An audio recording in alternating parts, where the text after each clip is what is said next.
నిర్గమకాండము 15వ అధ్యాయము. నిర్గమకాండము 15వ అధ్యాయము 22, 23 వచనాలు ఎవరైనా బిగ్గరగా చదువుతారా? మోషే ఎర్ర సముద్రము నుండి జనులను సాగు చేయగా వారు షూరు అరణ్యములోనికి వెళ్ళి దానిలో 3 దినములు నడిచిరి. అచ్చట వారికి నీళ్లు దొరకలేదు. అంతలో వారు మారాకు చేరిరి. మారా నీళ్లు చేదైనవి గనుక వారు ఆ నీళ్లు త్రాగలేకపోయిరి. అందువలన దానికి మారా అను పేరు కలిగాను. నిర్గమకాండ గ్రంథంలో మోషే అనే భక్తుడు మనకు కనిపిస్తున్నాడు. ఈ మోషే ఇశ్రాయేలు ప్రజలందరికీ ఆ యొక్క దాస్య విముక్తి కలిగించుట కొరకు ప్రభువారు ఏర్పాటు చేసిన ఒక నాయకుడే ఈ యొక్క మోషే. దేవునికి స్తోత్రం, హల్లెలూయా. ఒక నిబంధనతో, ఒక ప్రణాళికతో ప్రభువారు మోషే అనే భక్తుడిని జన్మింపచేశాడు. మోషేని జన్మించిన తర్వాత అనేకమైన ఆయన ప్రాణానికే ముప్పు కలిగించే పరిస్థితులు చాలా వచ్చినప్పటికీ కూడా మోషేని దేవుడు బతికించాడు. హల్లెలూయా, హల్లెలూయా. మోషే ఆ నాయకుడుగా దేవుడు నిర్మించిన తర్వాత అనేకమైన తెగుళ్ళు వచ్చినప్పటికీ ఇశ్రాయేలు ప్రజలని నడిపించుట కొరకు ఒక గొప్ప నాయకుడిగా దేవుడు ఎన్నుకున్నాడు. హల్లెలూయా. ఆ ప్రజలు నడిపిస్తూ ఉన్నప్పుడు వారికి మొట్టమొదటిగా ఎదురైన సమస్య ఎర్ర సముద్రం.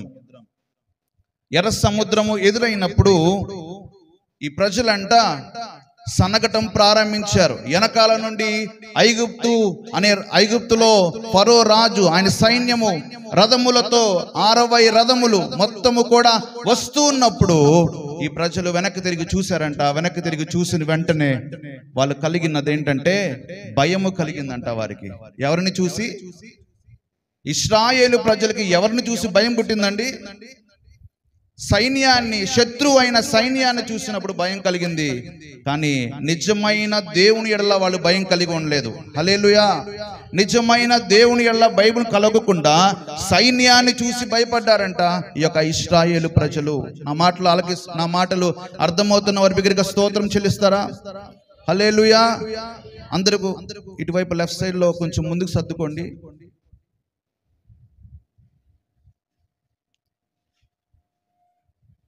ఇశ్రాయేలు ప్రజలను నడిపిస్తున్నప్పుడు వాళ్ళకి ఎదురైన మొట్టమొదటి సమస్య ఏంటి చెప్పండి?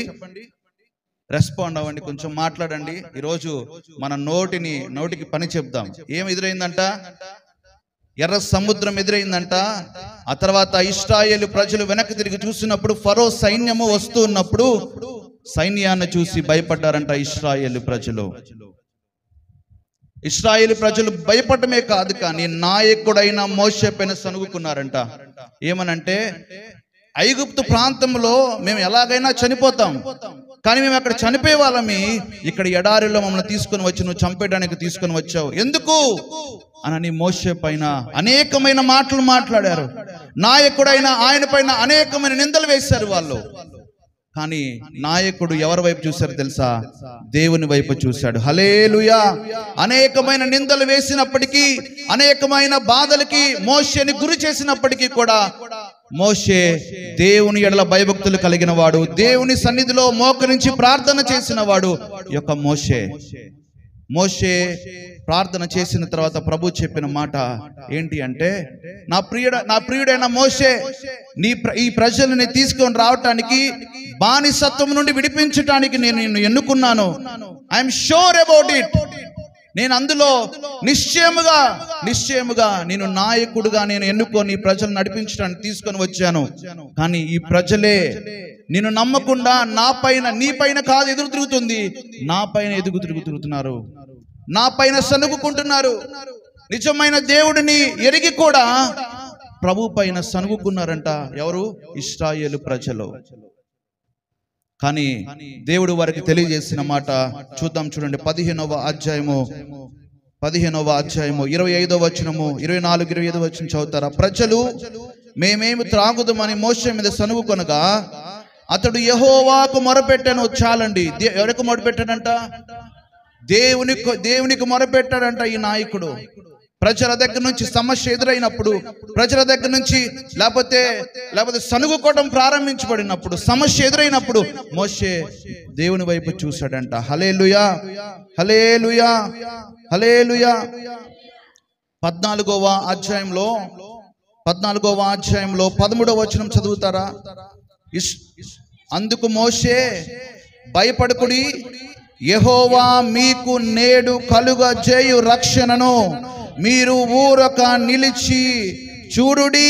ఆమేన్, హల్లెలూయా. దేవునికి స్తోత్రం, హల్లెలూయా. ఈరోజు దేవుడు మాట్లాడుతున్న మాట, నీ మారా ఈరోజు ఏమిటి? What is the situation you are going through? నీ చేదు ఏమిటి? ఇంకా రక్షించబడి కూడా నీ చేదును విడిచిపెట్టకుండా, ఏదైనా చిన్న చేదు ఉన్నప్పటికీ కూడా దేవుడు అంటాడు, నువ్వెవరువో నాకు తెలియదునని మాట పలుకుతారు. గుర్తుపెట్టుకోండి. ఆ చేదు ఏమిటి నీ జీవితంలో? What is the bitter thing in your life? ఇంకా నీ జీవితంలో ఏది చేదు ఉన్నది? ఆ నీటిని తాగటానికి వచ్చినప్పుడు వారికి ఏం కలిగిందంట? మారా నీళ్ళేమైనా చేదుగా మారిపోయినాయి. మన జీవితంలో అనేకమైన ప్రయత్నాలు చేస్తూ ఉంటాం కదా. యవనస్తులైన వారు అనేకమైన స్టడీస్, భవిష్యత్తు కొరకు అనేకమైన ప్రణాళికలు, కుటుంబంలో అనేకమైన ప్రణాళికలు మనం కలిగి ఉంటాం. కానీ ఆ బిటర్ లైఫ్ లేకపోతే మనం ముందుకు అడుగులు వేస్తున్నప్పుడు ఏది కూడా కలిసి రాకపోవటం, ఏది కూడా జయాన్ని పొందుకోలేకపోవటం, ఏది కూడా సక్సెస్ అవ్వలేకపోవటం. What is the reason? ఎందుకు అంటే మనము దేవుని విశ్వాసం లేని వారుగా మనం ఉన్నాము. అట్ ద సేమ్ టైం మనము దేవునిని సనుగుకుంటున్నాము. గుర్తుపెట్టుకోండి. హల్లెలూయా. మనము దేవునిని సనుగుకుంటే ప్రభు అంటారు, నీవెవరో నాకు తెలీదు అని అంటారు. సువార్తల్లో 10 మంది బుద్ధి కలిగిన కన్యకులు ఉన్నారంట. ఎంతమంది కన్యకులు ఉన్నారంట? ఈ కన్యకులు 5గురు బుద్ధి కలిగిన వాళ్ళు, 5గురు బుద్ధి లేని వాళ్ళు. ఈ 10 మంది ఎవరు? రక్షించబడిన వారే. నా మాటలు అర్థమవుతున్నాయా? సంతోషంగా ఉంటే బిగ్గరగా స్తోత్రం చెప్పండి. హల్లెలూయా.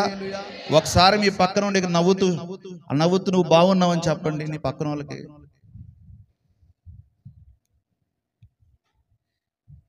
అంటే మీరు చిన్నపిల్లలు నవ్వరా? వెనకాల ఉన్న వాళ్ళు కూడా అమ్మా దేవుని సన్నిధిలో ఆనందం, సంతోషం. ఆమేన్, హల్లెలూయా. ఈరోజు మనందరికీ ఉపవాస కూడికలు దేనికి తెలుసా?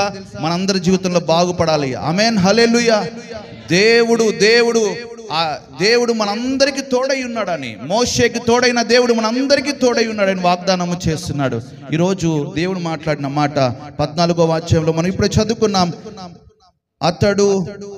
అందుకు మోషే, భయపడకుడి, యెహోవా మీకు నేడు కలుగజేయు రక్షణను మీరు ఊరక నిలుచుండి చూడుడి. ఊరక నిలుచుంటే చాలు. మనం అన్ని ప్రయత్నాలు చేయాల్సిన అవసరం. నువ్వు దేవుని యందు భయభక్తులు కలిగి ఉంటే, దేవుని యందు ఫియర్ కలిగి ఉంటే, నా ప్రభువు నన్ను చూస్తున్నాడు, నా ప్రభువు నన్ను విడిచిపెట్టడు అన్న విశ్వాసముతో నువ్వు గనక నిలిచి ఉంటే, సనుగు కొనకనక విసుగక దేవునిని గనక నువ్వు వెంటాడితే, దేవుడు అంటాడు, నువ్వు ఊరకుండి చూడు, ఈరోజు నేను గొప్ప రక్షణ నీకు కలుగు చేయబోతున్నాను. ఆమేన్, హల్లెలూయా. వెనక సైన్యం వస్తుందంట. సైన్యం వచ్చినప్పుడు వీళ్ళు ఆ యొక్క సముద్రాన్ని, మోషేకి చెప్పిన మాట, మోషే నువ్వు ప్రార్థన చేయి, నీ దగ్గరున్న ఆ యొక్క చేతి కర్రతో ఒక్కసారి నువ్వు దానిపైన ఇలా చూపించినప్పుడు, నీ చేతిని చూపించినప్పుడు ఆ సముద్రం 2 పాయలుగా చీల్చబడుతుంది మోషే అని అన్నాడు. ఈరోజు మన సమస్య ఏమిటి? What is the situation you are going through? ఏ సమస్య గుండా వెళ్ళినప్పటికీ, నీ ముందు ఎర్ర సముద్రము ఎంత పెద్దదైనప్పటికీ, నీ సమస్య ఎంత పెద్దదైనప్పటికీ కూడా దేవుని సన్నిధిలో నువ్వు గనక ప్రార్థన చేసి, నా ప్రభువా ఈ సమస్యలో ఏ రీతిగా అయితే మోషేకి తోడైనట్టుగా నీవు నాతో ఉన్నట్లయితే, ఈ సమస్యను 2 పాయలుగా చేసి అందులో ఆరిన నేలపైన నన్ను అద్దరికి చేర్చే దేవుడవు. ఆమేన్, హల్లెలూయా, హల్లెలూయా. మోషే యొక్క ఇశ్రాయేలు సైన్యం దాటిందా దాటలేదా? చెప్పండి. మరి ఈరోజు నీ సమస్య లో నుండి నువ్వు దాటవా? ఆమేన్, హల్లెలూయా. నువ్వు నమ్మినట్లయితే యెహోవా మహిమను నువ్వు చూస్తావు. ఆమేన్, హల్లెలూయా. మోషే జీవితంలో మోషే సైన్యాన్ని నడిపిస్తున్నప్పుడు ఇశ్రాయేలు ప్రజలకు తోడైనట్లుగా నీకు నాకు దేవుడు తోడైనడా? నువ్వు ప్రార్థన చేసే దేవుని కార్యాలు జరగవా? నీ సమస్యను 2 పాయలుగా నువ్వు చీల్చి అందులో నుంచి ఆరిన నేలపైన నువ్వు నడవలేవా? దేవుడు నిన్ను నడిపిస్తాడు నా ప్రియ సంగమా. ఆమేన్, హల్లెలూయా. ఆ 2 పాయలుగా చీల్చిపోవటమే కాదు కానీ ఇటువైపు అటువైపు అంట ఒక గోడలాగా దేవుడు చేశాడంట. ఆమేన్. ఇంకా ఎప్పుడు అది ఇశ్రాయేలు ప్రజల్ని తాకలేదు. ఎవరిని తాకని చెప్పండి? వెనక వస్తున్న సైన్యాన్ని తాకింది. నీ సైన్యము లేకపోతే నీ శత్రువుని అందులో పడవేస్తాడు దేవుడు. ఆమేన్, హల్లెలూయా. నీ యొక్క ప్రార్థన అటువంటి రీతిగా, నీ యొక్క విశ్వాసం ఆ రీతిగా ఉన్నట్లయితే, నీ యొక్క భక్తి అలా ఉన్నట్లయితే, దేవుని యొక్క సన్నిధిలో నీ యొక్క విశ్వాసం ఆ రీతిగా స్టేబుల్ గా ఉన్నట్లయితే దేవుడు నిన్ను అటు రీతిగా అద్దరికి చేరుస్తాడు నా ప్రియ సంగమా. హల్లెలూయా. వాళ్ళు ఇంత అద్భుతము జరిగినప్పటికీ 14వ అధ్యాయంలో ఇన్ని అద్భుతాలు, ఎర్ర సముద్రాన్నే 2 పాయలుగా చేశాడే దేవుడు. వాళ్ళు పలికిన మాట కూడా చూద్దాం. చూడండి 14వ అధ్యాయం, మీరు 31వ వచనం చదువుతారా? యెహోవా ఐగుప్తీయులకు చేసిన గొప్ప కార్యమును ఇశ్రాయేలీయులు చూచిరి గనుక ఆ ప్రజలు యెహోవాకు భయపడి యెహోవా యందును ఆయన సేవకుడైన మోషే యందును కూడా నమ్మిక ఉంచిరి. చూడండి, ఇశ్రాయేలు ప్రజలు అద్భుతము జరిగిన తర్వాత దేవుని యందు భయభక్తులు కలిగి ఉన్నారు. అదేవిధంగా మోషే అనే నాయకుడి పైన కూడా విశ్వాసం కలిగి, నమ్మకం కలిగి ఉన్నాడు. కానీ అప్పటికీ కూడా ఆ కింద వచనాలు స్టార్ట్ అయితే ప్రభుని స్తుతించారు, ప్రభుని ఆరాధన చేశారు. ఆయన కొరకు 15వ అధ్యాయము 1వ వచనం నుండి కనుక మీరు 21 వచనాలు కనుక మీరు చదివితే ఇశ్రాయేలు ప్రజలందరూ కూడా దేవునికి నైవేద్యం నర్పిస్తున్నారంట, ప్రభుని స్తుతిస్తున్నారంట. తర్వాత 3 రోజులకే, ఎన్ని రోజులకండి? 3 రోజులకే, 3వ రోజే మళ్ళీ ఏమైపోయింది? మళ్ళీ చేతికి వెళ్ళిపోయారు, మళ్ళీ వెనక్కి వెళ్ళిపోయారు, మళ్ళీ పాతది పట్టుకున్నారు. పోయి మళ్ళీ మోషే దగ్గరికి వెళ్ళి, నన్ను ఇంకా ఇక్కడ చంపేయడానికి వచ్చావా నువ్వు? ఇంకా నన్ను ఇక్కడే నాశనం చేయాలని వచ్చావా అని సనగటం ప్రారంభించారు. దేవుని సంగమా, మనము దేవుని యొక్క మహిమని మనము పొందుకుంటున్నప్పుడు, దేవుని యొక్క అద్భుతాన్ని మనం అనుభవిస్తున్నప్పుడు మనము ఆయన కొరకు నమ్మకంగా ఉంటే, యోసేపు నమ్మకస్తుడా లేకపోతే నమ్మకం లేనివాడా? చెప్పండి. ఎక్కడున్నాడు చెప్పు? ఇప్పుడు ఐగుప్తు ఎక్కడున్నాడు? ఇశ్రాయేలు ప్రజలందరూ ఎవరి ద్వారా వచ్చారు ఐగుప్తుకి? చెప్పండి. యోసేపు ఐగుప్తు దేశంలో రాజై ఉన్నాడు. రాజు అయిన తర్వాత లేకపోతే ఆ ప్రాంతంలో మొత్తము కరువు వచ్చినప్పుడు వీళ్ళ కుటుంబం అంతటిని కూడా ఎక్కడి నుంచి తీసుకొచ్చారు? రొట్టెలు ఇంటి దగ్గర నుంచి ఎక్కడ తెచ్చారు చెప్పండి? ఐగుప్తు ప్రాంతానికి వాళ్ళ కుటుంబం అంతా వచ్చింది. అప్పుడు వచ్చారు. ఎవరిని బట్టి? యోసేపును బట్టి. యోసేపును బట్టి వచ్చిన వారు మళ్ళీ ఇప్పుడు ఏమైపోతుందో చెప్పండి? వీళ్ళందరూ కూడా మళ్ళీ దేవునికి వెనక్కి తిరిగి చూస్తున్నారు. ఆమేన్, హల్లెలూయా. నమ్మకమైన వానికి దీవెనలు మెండుగా కలుగునన్న వాక్యము దేవుడు స్పష్టంగా మనందరికి గుర్తు చేస్తున్నారు ఈరోజు. యోసేపు నమ్మకస్తుడు కాబట్టే ఫలించడి కొమ్మ అయ్యాడు. ఆమేన్, హల్లెలూయా. ఓట యొద్ద ఫలించడి కొమ్మ ఎవరు? యోసేపు. అటు రీతిగా మనం ఉండును గాక. ఈరోజు మారా అనేది మనకి ఇంకా మనం ఈ లోకంలో బ్రతికిన రోజులు కూడా మారా అనే అనుభవంలో మనం ఉండకూడదు. ఆమేన్, హల్లెలూయా. ఏ రీతిగా వెళ్ళాలి? మనం మధురముగా మార్చబడాలి. హల్లెలూయా. విశ్వాసంతో చెప్దామా? హల్లెలూయా, హల్లెలూయా, హల్లెలూయా. దేవుడు అటు రీతిగా మన అందరినీ మార్చును గాక. మధురమైన బ్రతుకులు మన జీవితంలో ఉండును గాక. ఆమేన్. మారా అనేది ఈరోజే ఇదే చివరి అవకాశం ప్రభు ఇస్తున్నారు. మారా అనేది మన జీవితంలో ఉండకూడదు. ఆ కింద 15వ అధ్యాయంలో చదివితే 25వ వచనం చదువుతారు. అతడు యెహోవాకు మొరపెట్టెను, అంతటా యెహోవా అతనికి ఒక చెట్టును చూపెను. అది ఆ నీళ్ళలో వేసిన తరువాత నీళ్లు మధురములాయను. అక్కడ ఆయన వారికి కట్టడను విధిని నిర్ణయించి అక్కడ వారిని పరీక్షించెను. చాలండి. దేవునికి స్తోత్రం కలుగును గాక. హల్లెలూయా. పరిశుద్ధాత్మ దేవుడు వారికి తెలియజేసిన మాట ఏంటో తెలుసా? అక్కడ ఒక చెట్టు ఉన్నది, ఆ చెట్టుని ఆ నీటిలో వేసిన తర్వాత మధురమైందంట. ఏంటి? ఆ యొక్క నీరు మధురమైంది. ఈరోజు నీ యొక్క చేదు అనుభవాలలో ఎవరిని నువ్వు తీసుకొని రావాలి తెలుసా? పరిశుద్ధాత్మని నువ్వు తీసుకొని రావాలి. హల్లెలూయా.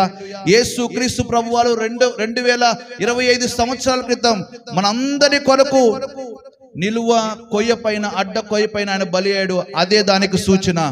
ఆ యొక్క కొమ్మ దేనికి సూచన తెలుసా? ఆ యొక్క చెట్టు దేనికి సూచన తెలుసా? యేసు క్రీస్తు ప్రభువారు నీ కొరకు నా కొరకు ప్రాణం పెట్టారు కదా.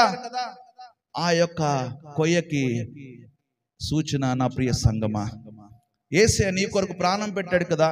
యేసయ్య నీ కొరకు రక్తము కార్చారు కదా. నేను రక్తం ఇచ్చి కొన్నారు కదా ఆయన. ఇంకా ఆయనలో స్టేబుల్ గా ఉండకుండా, నిలకడగా ఉండలేని భక్తి, నిలకడగా లేని జీవితము మనందరిలో ఉన్నట్లయితే ఈరోజు మనందరం ప్రభువుని అడుగుదాం. ప్రభువా, ఎక్కడైనా మేము తప్పిపోతున్నామేమో నాయన, ఇంకా చేదు మమ్మల్ని వెంటాడుతుందేమో, ఇంకా ఆ యొక్క పులియని జీవితము, పులుపు జీవితము మమ్మల్ని ఇంకా వెంటాడుతుందేమో ప్రభువా. కానీ నా దేవా, మా జీవితంలోకి ఈరోజు నువ్వు ఒక పరిశుద్ధాత్మ దేవుడుగా మాతో ఉండి నడిపించు. మారా జీవితాన్ని, మారా యొక్క నీటిని మధురముగా మార్చిన దేవా, మా యొక్క జీవితంలో మా యొక్క బ్రతుకుని మారా అనే అనుభవంలో వెళుతున్న మమ్మల్ని అందరినీ కూడా వెలిగించి మధురమైన బ్రతుకును మాకు దయచేయమని మనం కోరుకుందాం. హల్లెలూయా. మధురమైన బ్రతుకు ఎవరి ద్వారా వస్తుందో తెలుసా? ఆ యొక్క చెట్టు యేసుక్రీస్తు ప్రభు వారి ద్వారానే. పరిశుద్ధాత్ముడు నీలో ప్రతి దినము కూడా ఆయన యొక్క సన్నిధి నువ్వు అనుభవించినట్లయితే, నీ యొక్క గృహంలో ఆయన సన్నిధి ఉండాలి, నీ జీవితంలో ఆయన సన్నిధి ఉండాలి. నువ్వు ఎక్కడికి వెళ్ళినా ఆయన సన్నిధి నీతో రావాలి. యోసేపు ఎక్కడికి వెళ్ళినా దేవుని యొక్క సన్నిధిని అనుభవించాడు. ప్రియ సంగమా, యోసేపు వలె మనం నమ్మకంగా ఉంటే నీ ద్వారా ప్రభు గొప్ప కార్యము చేస్తాడు. ఆమేన్. హల్లెలూయా. యోసేపు ద్వారా కుటుంబం అంతటికి కూడా రక్షణ వచ్చింది. కుటుంబం అందరినీ కూడా ఒక ఐగుప్తు ప్రాంతానికి, ఒక ప్రాంతానికి యోసేపు ద్వారా తీసుకొని వచ్చాడు. యోసేపు ఒక ప్రధానమంత్రి అయిపోయాడు. కానీ అక్కడ కూడా దేవుని కొరకు నమ్మకంగా ఉన్నాడు. నమ్మకమైన వానికి దీవెనలు మెండుగా కలుగుతాయి. ఆమేన్. హల్లెలూయా. ఎవరికి కలుగుతాయి? అందరూ చాలా మంది ప్రశ్నిస్తారు, నా ప్రభు నేను నమ్ముకున్నాను, ఇంకా నా జీవితంలో ఎందుకు కార్యాలు జరగట్లేదని అనుకుంటాం కదా. ఎవరికి కలుగుతాయి అంటే నమ్మకమైన వారికే కలుగుతాయి. ఆమేన్. హల్లెలూయా. ఈరోజు నువ్వు నమ్మకంగా ఉన్నావా దేవుని కొరకు? ఇంకా మారా అనే అనుభవంలో వెళ్తున్నావా?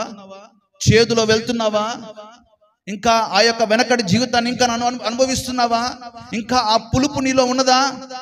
దేవుడు అంటున్నాడు, ఈరోజు నన్ను ఆహ్వానించు, నువ్వు ఈరోజు నన్ను ఆహ్వానించు, ఈరోజు నా జీవితంలోకి రా ప్రభువా, మరలా నా జీవితంలోకి రా ప్రభువా. నీ రక్షణ నీవు అంతము వరకు కూడా కాపాడుకోవాలి. గుర్తుపెట్టుకోండి, రక్షించబడితే పరలోక రాజ్యం వెళ్ళిపోతున్నాననే కాదు, కానీ రక్షించబడిన బ్రతుకు అంతము వరకు మనలో ఉంటేనే మనం నిత్య రాజ్యంలో చేర్చబడతాం. హల్లెలూయా. బుద్ధి కలిగిన కన్యకులు, బుద్ధి లేని కన్యకులు కూడా ఇద్దరు రక్షించబడిన వారే. కానీ ఎవరు సిద్ధపడి ఉన్నారు చెప్పండి? బుద్ధి కలిగిన కన్యకలు. ఆమేన్. హల్లెలూయా. ఈరోజు నువ్వు బుద్ధి కలిగిన కన్యకలాగా ఉన్నావా? బుద్ధి లేని వారిలాగా ఉన్నావా? ఈరోజు ప్రభు నిన్ను ప్రశ్నిస్తున్నాడు. మారా అనుభవంలో ఉండా ఇప్పటికి నువ్వు వెళ్తున్నావా? Still you are going in to bitter life. ఇంకా బిటర్ ఎక్స్పీరియన్స్ ని, చేదు ఎక్స్పీరియన్స్ ని అనుభవిస్తున్నావా? దేవుడు చెప్తున్న మాట, ఈరోజు నువ్వు ఆయన మహిమను ఊరక నిలిచి చూడు. ఆయన మహిమను నువ్వు చూస్తావు, ఆయన రక్షణను నువ్వు అనుభవిస్తావు. ఆమేన్. హల్లెలూయా. హల్లెలూయా. దేవుడు అనేకమైన భక్తుల జీవితాలు ఆ రీతిగా మార్చాడండి. ఎంతమందికి సీమోను పేతురు తెలుసు? మనందరికీ తెలిసే.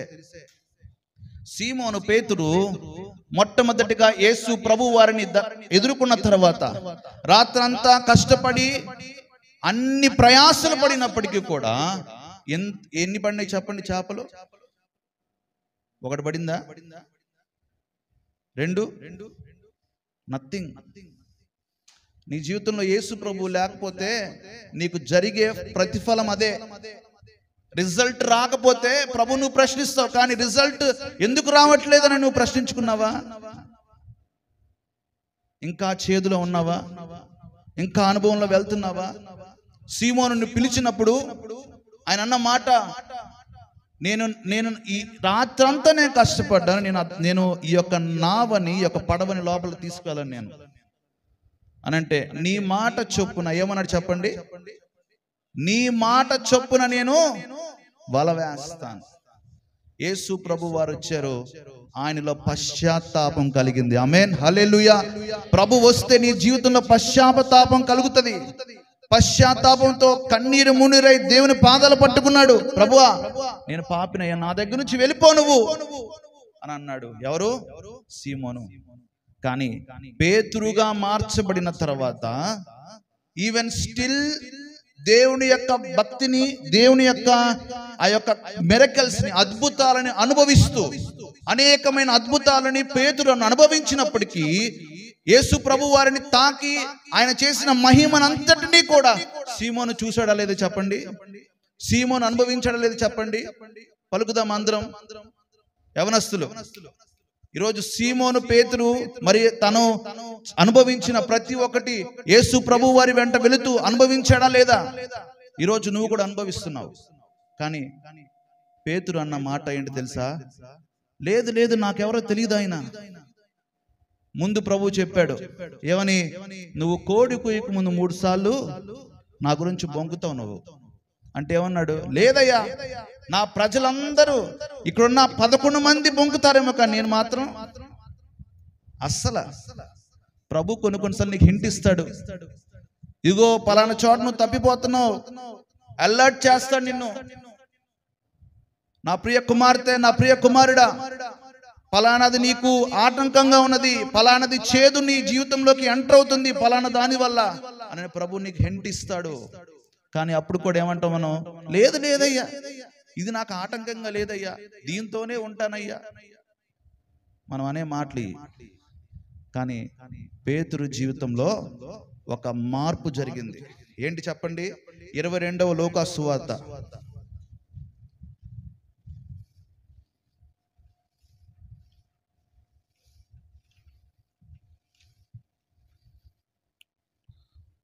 22వ అధ్యాయము 61, 62 వచనాలు చదువుతారా? లూకా సువార్త 22వ అధ్యాయము. అప్పుడు ప్రభువు తిరిగి పేతురు వైపు చూచెను. ఒకళ్ళు చదవనండి గట్టిగా. పేతురు వైపు చూచెను గనుక పేతురు నేడు కోడి కూయకు మునుపు ఎరుగవని చెప్పిన మాట జ్ఞాపకం చేసుకొని వెలుపలికి పోయి సంతాపపడి ఏడ్చెను. ఆమేన్, హల్లెలూయా. దేవుని యొక్క ఆ యొక్క కరుణ, ఆ యొక్క కృప ఆయన వైపు తేరి చూడగానే ఆయన మారు మనసు పొందాడండి. ఆమేన్, హల్లెలూయా. మార్పు చెందబడ్డాడు, జీవితం మారిపోయింది. ఈరొప్పుడు ఏమయ్యాడు తెలుసా? నిజమైన రాయిలాగా తయారయ్యాడు, నిజమైన పేతురులాగా తయారయ్యాడు. సీమోను ఒక రైలు లాంటి వాడే, కానీ పేతురులాగా తయారైన తర్వాత ఎంతమందిని మార్చాడు తెలుసా? ఒక్క ప్రసంగంలో 3000 మంది. ఆమేన్, హల్లెలూయా. అటు రీతిగా మన జీవితాలు అవును గాక ఈరోజు. ఆమేన్. ఇంకా నీలో చేదున్నదా? దేవుని సన్నిధిలో మళ్ళా రెండోసారి పేతురికి అవకాశం ఇచ్చాడు ప్రభు. మళ్ళా రెండోసారి పేతురికి అవకాశం ఇచ్చాడు ప్రభు. ఈరోజు నీకు కూడా దేవుడు అవకాశం ఇవ్వాలని ఆశపడుతున్నాడు. నీ మారాన్ని తొలగించి మధురమైన బ్రతుకునివ్వటానికి. ఎవరు అనుభవించట్లేదనండి ఈ రోజుల్లో? ప్రభువుని అంగీకరించి ప్రభుతో సహవాసం చేస్తూ ప్రభువుని వెంబడిస్తున్న మన జీవితంలో అనేకమైన చేదు అనుభవాలు కూడా వెళ్తున్నామా లేదా? ఎందుకు? మన అవిశ్వాసాన్ని బట్టి. ఇంకా ప్రభువుని ఎరిగి కూడా, ఆయన మహిమని తెలుసుకొని కూడా, ప్రభు కార్యాలు అనుభవిస్తూ కూడా ఇంకా చేదు అనుభవకుండా వెళ్తున్నామా? ప్రభు ఆ ఆరిన నేలపై నడిపించినట్టు నిన్ను కూడా ఈరోజు నడిపించును గాక ప్రియ సంగమా. హల్లెలూయా. ఈ యొక్క మినిస్ట్రీస్ కి, ఈ పరిచర్లకి దేవుని యొక్క కృప ఉండును గాక. ఆ రీతిగా ఆ సమస్యలలో నుండి ఆరిన నేలపైన ప్రభు మనందరిని నడిపించును గాక. హల్లెలూయా. యోర్దాను ఎదురైనా ఎర్ర సముద్రము పొంగి పొర్లినా. పాడదాం. యోర్దాను ఎదురైనా ఎర్ర సముద్రము, ఓ భయము లేదు, ఆమేన్, భయము లేదు. అందరూ పాడదాం, భయము లేదు, మనదే భయము లేదు. విజయ గీతము పాడెదము, విజయ గీతం. హోసన్నా హోసన్నా, చేతుల పైకెత్తి, చేతుల పైకెత్తాం. హోసన్నా జయమే, హోసన్నా జయమే, హోసన్నా జయమే, హోసన్నా జయ మనకే. ఆమేన్. హోసన్నా జయ మనకే, హోసన్నా జయ మనకే, హోసన్నా జయ మనకే. యేసురాజు రాజుల రాజై త్వరగా వచ్చుచుండే. పాడదామా? యేసురాజు రాజుల రాజు. బిగ్గరగా బిగ్గరగా. త్వరగా వచ్చుచుండే.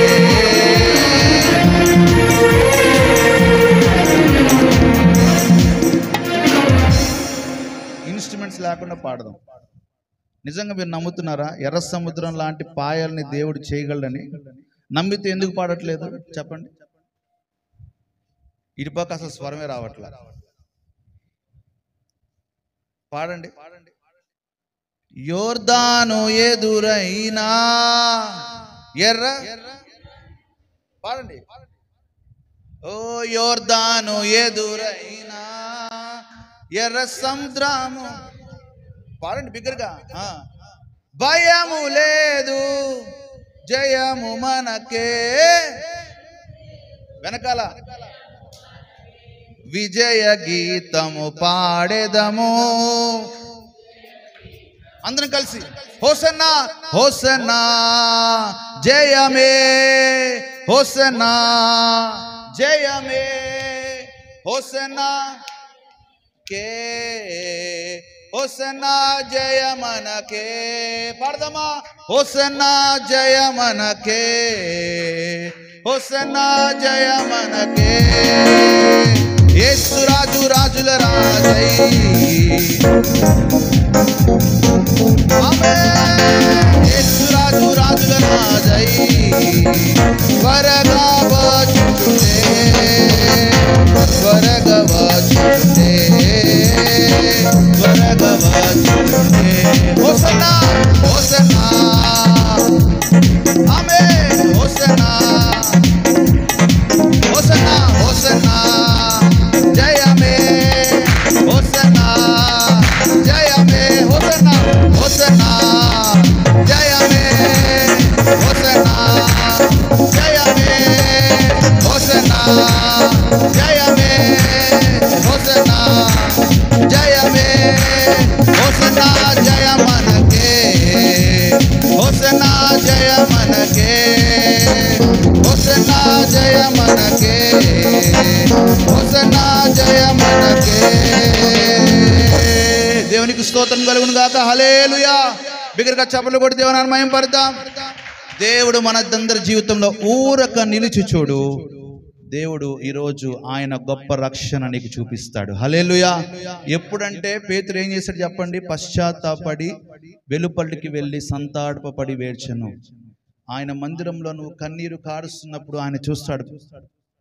ఆయన సన్నిధిలో నువ్వు ఏడుస్తున్నప్పుడు, అందుకే ఆయన అన్నాడు, ఆయన బుడ్డిలోని యొక్క కన్ను యొక్క కన్నీటిని దాచి ఉంటాడంట. ఆయన బుడ్డిలోని యొక్క కంటిలో నుంచి వచ్చిన ప్రతి ఒక్క కన్నీటిని ఆయన దాచి ఉంచాడు. సమయం రాబోతుంది, నేను పైకి లిఫ్ట్ చేస్తాడు. హల్లెలూయా, హల్లెలూయా. విశ్వాసంతో చెప్దాం ఆమేన్. హల్లెలూయా. దేవుడు మనకి నమ్మదగిన వాడు. ఆమేన్. హల్లెలూయా. ముందుకు వెళ్దాం. మనం చదువుకున్న మాటల్లో నుండి మత్తయి సువార్త 1వ అధ్యాయము. చేదులో నుండి మధురముగా మార్చబడిన జీవితాలు అనేకమైన బైబిల్ గ్రంథంలో ఉన్నాయి. కానీ మచ్చుకు 2 క్యారెక్టర్స్ని నేను మీకు తెలియచేసి నా మాటలు నేను ముగిస్తాను. మత్తయి సువార్త 1వ అధ్యాయం 3వ వచనం చదువుతారా? యూదా తామారునందు పెరేసును జెరహును కనెను. యూదా వంశమును, చదవండి. యూదా తామారునందు పెరేసును జెరహును కనెను. చాలండి, చాలు చాలు. ఇక్కడ మత్తయి సువార్తలో యేసుక్రీస్తు ప్రభు వారి యొక్క వంశావళి మనకు కనిపిస్తుంది. యేసుక్రీస్తు ప్రభు వంశావళిలో ఒక క్యారెక్టర్ కనిపిస్తుంది. ఇప్పుడు మనం చదువుకున్న మాటలో యూదా ఎవరిని బట్టి? తామారునందు పెరేసును జెరహును కనెను. యవనస్తులు చెప్పండి. యూదా తామారునందు పెరేసును జెరహును కనెను. స్త్రీలు చెప్పండి. యూదా తామారునందు పెరేసును జెరహును కనెను. ఈ యూదా ఎవరు? ఎవరు యూదా చెప్పండి. యాకోబు కుమారులో 4వ వాడు ఎవరు? యాకోబు కుమారులు ఎంతమంది చెప్పండి? 12 మంది కుమారులు. 12 మందిలో 4వ వాడు ఈ యూదా. మరి యోసేపు కూడా ఏమన్నవాడు చెప్పండి? 11వ వాడు. యోసేపు రాజు అయ్యాడు, ఫలించడు కొమ్మానని ఇందాక అనుకున్నాం. మరి యోసేపును బట్టి యోసేపు యేసుక్రీస్తు ప్రభు వారి వంశావళి ఎందుకు చేర్చబడలేదు? ఎప్పుడైనా వచ్చిందా మీకు ఈ ప్రశ్న?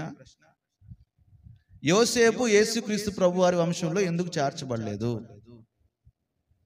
12 మంది పిల్లలు, 12 గోత్రాలైన. యూదా అనేవాడు 4వ అతను. కానీ యూదా జీవితంలోకి వెళ్తే భయంకరమైన పాపం తనలో ఉంటుంది. తామారు ఎవరో తెలుసా? తన సొంత కోడలు. యూదా తామారునంత ఎంతమందిని కనింది? 2. నా మాటలు అర్థమవుతున్నాయా? యూదా యాకోబు యొక్క 4వ కుమారుడు. తామారు తన సొంత కోడలు. వాళ్ళిద్దరి వల్ల పుట్టినది 2 కుమారులు. కానీ దేవుడు ఎందుకు వంశావళిలో చేర్చాడు? ఇది పాపమా కాదా చెప్పండి. కానీ యూదాని దేవుడు ఎందుకు చేర్చుకున్నాడు చెప్పనా? లేయాకి 4వ కుమారుడు యూదా పుట్టాడు. యూదా పుట్టిన తర్వాత లేయా ఏం చేసింది తెలుసా? అప్పుడు దాకా ప్రభును స్తుతించలా, యూదాను బట్టి ప్రభును స్తుతించింది. ఆమేన్, హల్లెలూయా. చప్పట్లు కొట్టి దేవుని మహిమపరచండి. యూదా పుట్టినప్పుడు యూదా అనే మాటకు స్తుతి అనని అర్థం వస్తుంది. నాకు దేవుడు స్తుతి కలిగించాడు అనని ప్రభుని స్తుతించిందంట. ఆమేన్, హల్లెలూయా. యూదాని జ్ఞాపకం చేసుకొని నా ప్రియ సంగమా, నా మాటలు అర్థమవుతున్నాయా? చేదు అనుభవం గుండా యూదా వెళ్ళినప్పటికీ, చేదు అనుభవం గుండా తామారు వెళ్ళినప్పటికీ ప్రభు ఆయన వంశావళిలో చేర్చుకున్నాడు. ఎంత గొప్ప విషయం చెప్పండి. యేసుక్రీస్తు ప్రభు వారు యూదా వంశంలో నుండి రావడానికి ఇష్టపడ్డాడు. పాపములో ఉన్నప్పటికీ కూడా, చెడ్డ బ్రతుకు బ్రతికినప్పటికీ కూడా యూదా తామారు. యూదా ఇంకో మాట సాక్ష్యం ఇస్తాడు తామారు గురించి, ఆవిడ నీతిమంతురాలు అని అంటాడు. దేవునికి స్తోత్రం కలుగును గాక. నీ గురించి ప్రభు ఆ రీతిగా సమాధానం చెప్పాలి. నా కుమారుడు నీతిమంతుడు, నా కుమార్తె నీతిమంతురాలు అని గనక నువ్వు సాక్ష్యం పొందుకుంటే నీ బ్రతుకు, నీ జీవితం అంతటిని ప్రభు మార్చేస్తాడు కదా. నీ వంశావళిని దేవుడు ఆశీర్వదిస్తాడు. ఆమేన్, హల్లెలూయా. నమ్మిన వారి బిగ్గరగా స్తోత్రం చెల్లిద్దాం. యూదా వంశం నుండి యేసుక్రీస్తు ప్రభు వారు రావడానికి ఇష్టపడ్డాడు. తన బ్యాక్గ్రౌండ్ చూసుకుంటే, తన లెగసీ, తన యొక్క జీనియాలజీ చూసుకుంటే యేసుక్రీస్తు ప్రభు నిజంగా రాని పరిస్థితి. కానీ యూదాని దేవుడు ఎన్నుకున్నాడు. నిన్ను ఆ రీతిగా ఎన్నుకుంటాడు. నా కుమారుడా, నా యవనస్తుడా, నా కుమార్తెల ప్రతి ఒక్కరిని కూడా ప్రభు ఆ రీతిగా మార్చును గాక. ఈరోజు ఊరక నిలిచి చూడు, యెహోవా యొక్క రక్షణ నువ్వు అనుభవిస్తావు. నీ చేదు ఏంటో ప్రభు సన్నిధిలో ఒప్పుకుంటే, నీ చేదుని ఏంటో ఆయన సన్నిధిలో కుమ్మరిస్తే ప్రభువు దేవుడు నిన్ను కనుకరిస్తాడు. నీ వంశావాన్ని దేవుడు ఆశీర్వదిస్తాడు. అన్నిటికీ మించి తామారు తన యొక్క యజమానులిద్దరిని కూడా పోగొట్టుకుంది, కానీ తామారుని జ్ఞాపకం చేసుకున్నాడు. ఆమేన్, హల్లెలూయా. ఎంత గొప్ప దేవుడు అండి మనకు కలిగిన వాడు, ఎంత గొప్ప దేవుడు అండి. అదేవిధంగా దావీదు జీవితంలోకి వెళ్తే దావీదు ఎన్నో వాడు చెప్పండి? 7 కుమారులు పెద్దవాళ్ళు ఎలియాబుని పిలిచినప్పుడు సమూయేలు దగ్గరికి, సమూయేలు రాజును అభిషేకించడానికి ఆ యొక్క ఇంటికి వెళ్ళినప్పుడు ప్రభు ఫస్ట్ సమూయేలు అంట మొట్టమొదటిగా చూసినది ఎవరిని చెప్పండి? ఎలియాబును చూశాడంట.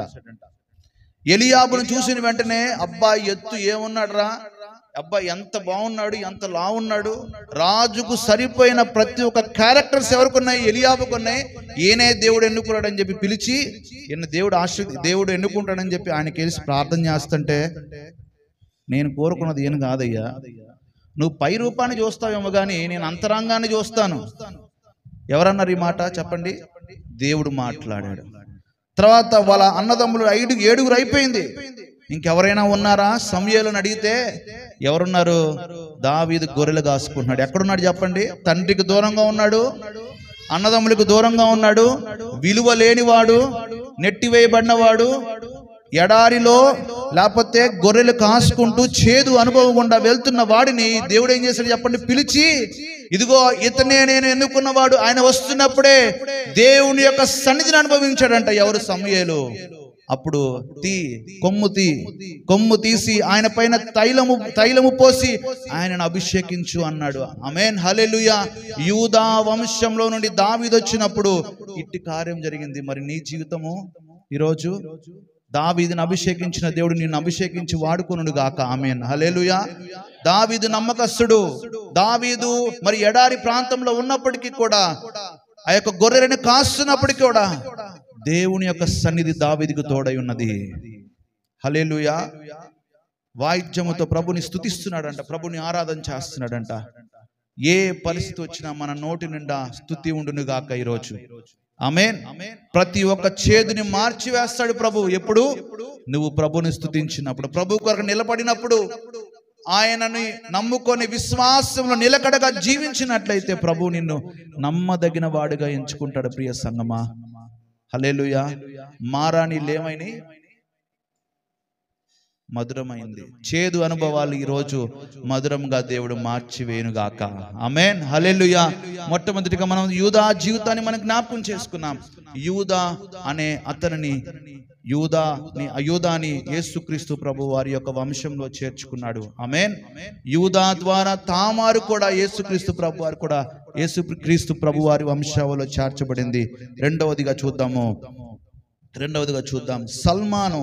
మత్తయి సువార్త 1:3 సల్మాను రాహాబునందు బోయజును కనెను. కనిపించినాయి ఈ మాటలు? సల్మాను రాహాబునందు బోయజును కనెను. చాలండి. ఈ రాహాబ్ ఎవరు అసలు? ఎక్కడ కనిపిస్తుంది? ఆవిడ యొక్క వృత్తి ఏంది? భయంకరమైన పాపంలో జీవించిన ఆవిడ. మరి ఇదేంటి యేసుక్రీస్తు ప్రభువారి వంశంలో చేర్చబడటం? ఆలకిస్తున్నారా? నిద్రపోతున్నారు? దేవునికి స్తోత్రం చెల్లించండి. అది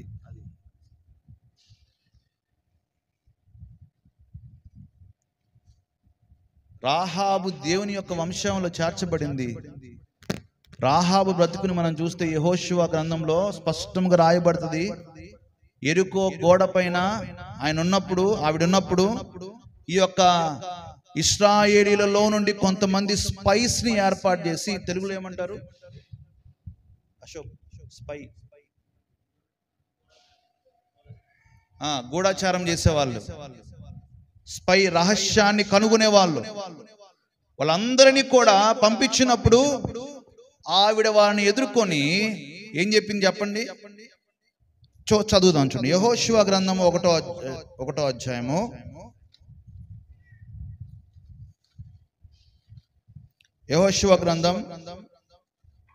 2వ అధ్యాయము 9-10 వచనాలు చదువుతారా? యెహోవా ఈ దేశము మీకు ఇచ్చుచున్నాడని, దీని వలన మాకు భయము పుట్టునని, మీ భయము వలన ఈ దేశ నివాసులందరికీ ధైర్యము చెడునని నేనెరుగదును. చాలండి. ఎవరు అంటున్నారు ఈ మాట? రాహాబు అనే భయంకరమైన వృత్తిలో ఉన్న, పాపపు బ్రతుకులో ఉన్న ఒక సహోదరి మాట్లాడుతున్న మాట ఇది. అందరు తలలో పైకెత్తి చూడండి. రాహాబు అనే భయంకరమైన క్యారెక్టర్ కలిగిన ఆవిడ, భయంకరమైన వృత్తిలో ఉన్న ఆవిడ మాట్లాడుతున్నమాట ఎవరి గురించి?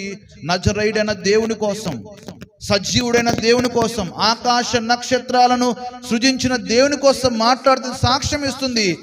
మీ దేవుడి యొక్క చేసే కార్యాలు మాకు ధైర్యం చెడుతున్నాయి. ఆవిడన్న ఇంకో మాట చూద్దాం. దాని కింద వచనాలు చదివితే 11, 13 వచనాలు చదవండి. 11, 12, 13.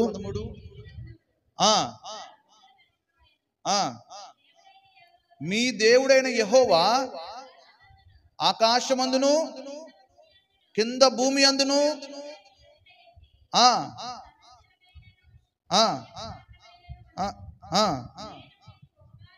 నేను మీకు ఉపకారము చేసి తిని గనుక మీరును నా తండ్రి ఇంటికి ఉపకారము చేసి నాకు నిజమైన ఆనవాలు ఇచ్చి, నా తండ్రియు నా తల్లియు నా అన్నదమ్ములను నా అక్క చెల్లెండ్రును వారికి కలిగి ఉన్న వారందరూ చావకుండా బ్రతుకనిచ్చి రక్షించునట్లుగా దయచేసి యెహోవా తోడని ప్రమాణము చేయుచుండెను. ఆమేన్. హల్లెలూయా, హల్లెలూయా.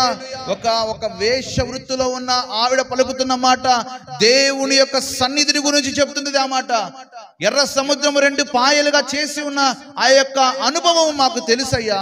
మీ దేవుడు అటువంటి అనుభవంలో నుండి మిమ్మల్ని తీసుకొని వచ్చారు. మాకు భయము కలుగుతుంది, మాకు ధైర్యము చెడుతుంది. ఆ మాటలు వింటున్నప్పుడు మీ దేవుడు ఎంత గొప్ప దేవుడో మాకు తెలుసు అనని ఒక అన్యురాలు సాక్ష్యం ఇస్తుందండి. దేవునికి స్తోత్రం కలుగును గాక. హల్లెలూయా. ఆవిడ గురించి పలికిన మాట ఏంటో తెలుసా? 2వ అధ్యాయం 1వ వచనంలో, నూను కుమారుడైన యెహోషువ వేగులు వారైన 2 మనుషులను పిలిపించి, మీరు పోయి ఆ దేశంను ముఖ్యముగా ఎరుకో చూడుడని వారితో చెప్పి షిత్తీయు నద్ద నుండి వారిని రహస్యముగా పంపాను. వారు వెళ్ళి రాహాబను ఒక వేశ్య ఇంట చేరి. చూడండి ఏ వృత్తిలో ఉంది ఆవిడ, కానీ దేవుడు ఆవిడని యేసుక్రీస్తు ప్రభు వారి వంశంలో చేర్చుకున్నాడు. ఎందుకు తెలుసా? 2వ అధ్యాయము 9 నుండి 13 వచనాలు ఇప్పుడే చదివాం. నా రక్షణ కొరకు, నా బిడ్డల యొక్క రక్షణ కొరకు, నా తల్లిదండ్రుల యొక్క రక్షణ కొరకు మీరు నన్ను జ్ఞాపకము చేసుకోండి. దేవునికి స్తోత్రం కలుగును గాక.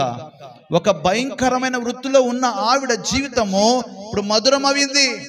యేసుక్రీస్తు ప్రభు వారి యొక్క వంశంలో చేర్చబడింది. యేసుక్రీస్తు ప్రభు వారి వంశంలో చేర్చబడటమే కాదు, కానీ ఆవిడ గురించి ఇప్పుడు మనము మాట్లాడుకుంటున్నాం. నా ప్రియ సంగమా, ఈరోజు మనందరి జీవితాలలో అట్టి కృప దేవుడు కలిగిస్తే మన ద్వారా మన గురించి ఏ రీతిగా అబ్రహాము గురించి, యోసేపు గురించి మనం మాట్లాడతామో మనందరి గురించి వేరే వాళ్ళు మాట్లాడుకోవాలి. ప్రియ సంగమా, హల్లెలూయా, హల్లెలూయా. అట్రీతిగా మన జీవితాలు ఉంటే, దేవునికి ఇష్టముగా గనక మనం జీవిస్తే నిన్ను కూడా ఆయన కౌంట్లో చేసుకుంటాడు. నిన్ను కూడా బల నమ్మకమైన మంచి దాసుడా, దాసురాలా అంటాడు.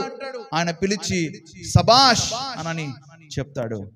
ఈరోజు నీ చేదు ఏమైనదో, ఈరోజు నీ బ్రతుకు ఎలా ఉన్నదో నాకు తెలియదు, కానీ నా ప్రభు చెప్తున్నాడు, నీ చేదుని నేను మారుస్తాను. ఈరోజు నీ చేదుని, నీ యొక్క ఆటంకాలన్నిటిలో నుండి నువ్వు దేని కోసము ప్రయాస పడుతున్నావో, దేని కోసం వెంటాడుతున్నావో, నీ యొక్క బిడ్డలు దేనికోసం ఆలోచిస్తున్నారో, దేనికోసం ప్రయాస పడుతున్నారో వాటిని నేను చేయబోతున్నాను.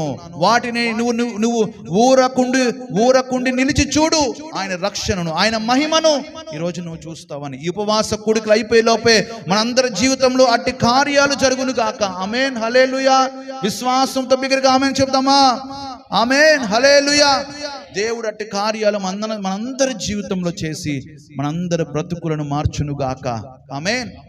ఒక మారా లాంటి అనుభవంలో, మారా లాంటి చేదు కలిగిన నీటిలో యేసుక్రీస్తు ప్రభువారు ఒక చెట్టునేస్తే మధురమైనట్టుగా దేవుడు మన అందరి జీవితంలో అట్టి కృప చేయునుగాక. ఆమేన్, హల్లెలూయా.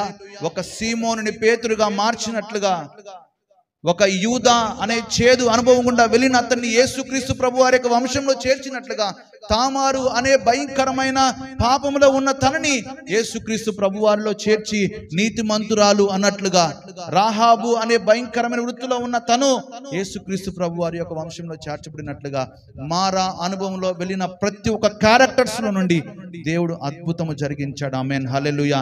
నీ జీవితంలో, నా జీవితంలో, మనందరి పిల్లల జీవితంలో అట్టి కృప ఉండును గాక. హల్లెలూయా. ఒకే ఒక ఉదాహరణ నేను చెప్పిన మాటలు నేను ముగిస్తాను. ఒకే ఒక ఉదాహరణ నేను చెప్పిన మాట నేను ముగిస్తాను. సింగపూర్ ప్రాంతంలో ఒక చిన్న పాప, నాకు తెలిసి అక్క ఎత్తుకున్న ఆ పాప అంత ఉంటది. మంత్స్ బేబీ కూడా ఉన్నప్పుడు భార్యాభర్తలు ఇద్దరు కూడా పాపని కన్నారు. ఇద్దరు యవనస్తులే. కనేసిన తర్వాత వాళ్ళిద్దరి మధ్యలో ఏమైందో తెలియదు. యజమానుడు విడిచిపెట్టి వెళ్ళిపోయాడు. విడిచిపెట్టిన తర్వాత ఈవిడ రాంగ్ కనెక్షన్స్ లోకి వెళ్ళిపోయింది, రాంగ్ రిలేషన్స్ లోకి వెళ్ళిపోయింది. ఈయనని సింగపూర్లో ఉన్న వాళ్ళు ఏం చేస్తారంటే, పోలీసులు వాళ్ళకున్న నిబంధనలు ఏంటి అంటే, ఒకసారి గనక విడిపోయినప్పుడు ఆయనని ఏ తప్పు లేకుండా జైల్లో వేస్తారు. ఈయనని తీసుకెళ్లి జైల్లో వేస్తారు కొన్ని రోజులు. ఇప్పుడు ఆ పాప ఎవరెవరి దగ్గర నుంచి దూరం అయింది చెప్పండి? నాన్న దగ్గర నుంచి దూరం అయిపోయింది. తల్లి చూస్తే తల్లి రాంగ్ రిలేషన్స్ లో ఉంది. ఇంకొక అతన్ని ప్రేమిస్తుంది, వివాహం చేసుకోలేదు. ఇప్పుడు చాలా వచ్చినాయి కదా, ఏంటది, కలిసి సహజీవనం చేయటం, భయంకరమైన పాపంలో ఉంది. ఉండినప్పుడు ఆ మత్తులో, ఆ పాపంలో కొట్టిమిట్లాడుతున్న ఆవిడికి ఇంకా మంచి చెడ్లేంటో తెలుస్తుందా? పాప వస్తే, నాకు తెలిసి అతి చిన్న పాప వస్తే భయంకరమైన కొట్టడం, తండ్రి కూడా హింసించడం. ఒక రోజైతే పాప నిద్రపోతున్న అమ్మాయిని లేపి తీసుకొని వెళ్ళి బయట పడుకోబెట్టాడు ఈ మూర్ఖుడు. వీళ్ళిద్దరు కూడా లోపల భయంకరమైన పాపం చేస్తూ, ఆ పాపం వీళ్ళిద్దరు చూడకూడదని చెప్పి బయట పడేశాడు ఈ పాపని. ఎంత చండాలమైన మనస్తత్వం చూడండి. భయంకరంగా కొట్టేవాడు, భయంకరంగా హింసించేవాడు. వీడు హింసిస్తుంటే ఈవిడ కూడా హింసించడం ప్రారంభించిన తర్వాత, ఇట్లా కాదు, ఈ పాపని నేను చూడను అని చెప్పేసి ఇద్దరు కలిసి పాపని చంపడానికి ప్రయత్నం చేశారు. ఎట్లా తెలుసా? బూడిది చేసేసి సముద్రంలో కనపడకుండా పడేశారు. ఎంత భయంకరం చూడండి.